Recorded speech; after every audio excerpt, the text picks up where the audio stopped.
Hi, I'm Strength and Conditioning Specialist Mike Mejia, and welcome to the third installment of my series on ACL injury prevention. And today, we're going to be talking about strengthening. Now, while it's true that there are all kinds of different drills that you can do in the gym with all kinds of specialized equipment to help guard against ACL injuries, today we're going to be focusing on body weight strengthening drills that you can do. So coaches, take note, because these drills are perfect for administering to large groups right out on the field, as they require absolutely no additional equipment whatsoever. Don't be fooled though, just because you're using your own body weight, don't think these exercises are going to be easy, because I promise you, for some of you, they'll be anything but.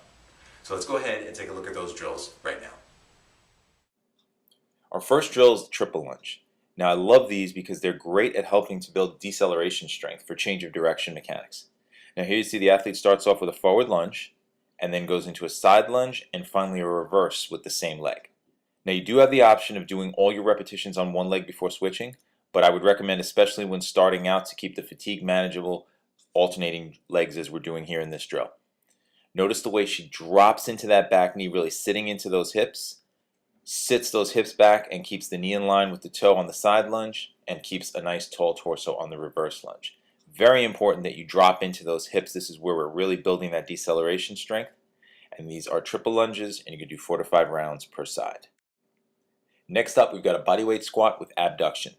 Now here we start feet shoulders width apart. The athlete sits the hips back, keeps the chest up on the squat, and then as she's coming up out of the squat, she abducts or takes that leg away from the midline of the body. What we're doing there is really strengthening those lateral glutes, which are really key in proper knee tracking. And we're also getting a tremendous amount of support, balance, and stabilization on the one leg that we're bouncing on. In this case, the right. Here she'll stabilize on that left leg.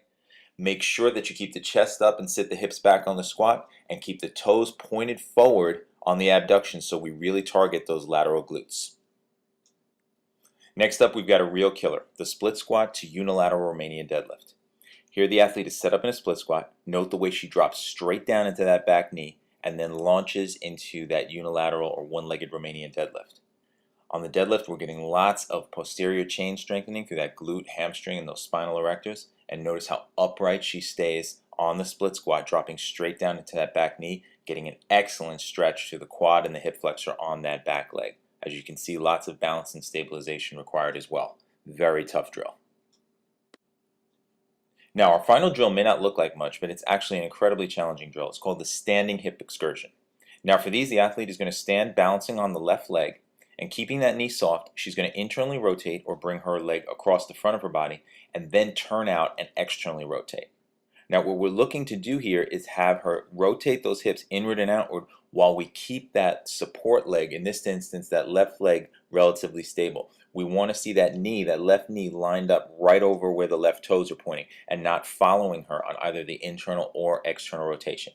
We're teaching that leg to stabilize, support, and resist that rotary movement, which is a big factor in the development of a lot of ACL injuries. Very challenging drill. Try to get as big a range of motion as you can. So there you go, 4 killer bodyweight strengthening exercises that you can do anytime, anywhere, and that virtually eliminate any excuses that you may have as to why you're not doing the right kinds of strengthening exercises to guard against ACL injuries. Don't forget to stay tuned for the next installment of this series, where I'll show you what to do when you're in the gym.